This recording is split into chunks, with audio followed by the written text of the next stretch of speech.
Chair, thanks, gentlemen. For purpose, the gentleman from Texas seek recognition. Rise in opposition to the amendment. Gentleman's recognized for 5 minutes. Thank you, Mr. Chairman.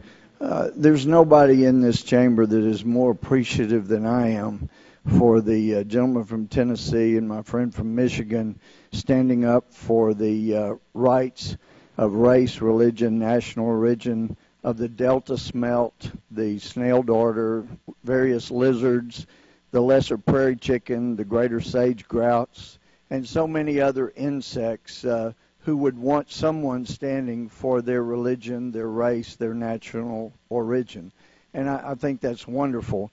And I'm grateful to my friend from Michigan for bringing up the Voting Rights Act as well, because as he will recall, when we were taking up the extension of the Voting Rights Act, I pointed out then that I pointed out then that the Voting Rights Act was continuing to punish present generations for the sins of generations 40 and 50 years ago that now had less racial disparity than the numbers across the country, and that there were new areas where sins had arisen that were not being brought under the punitive provision. And I promised my friend if we would extend that to those areas where there was racial disparity that showed racial discrimination, I would agree.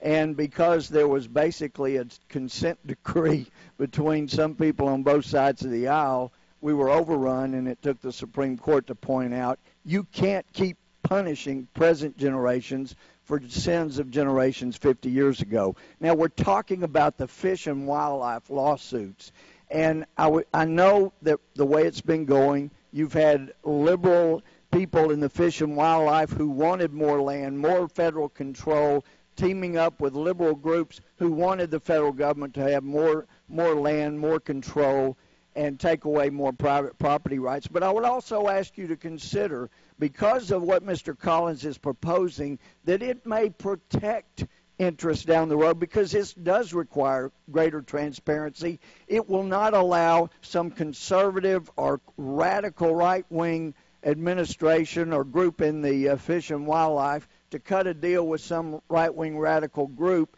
and we never know about it, so nobody can intervene and stop it.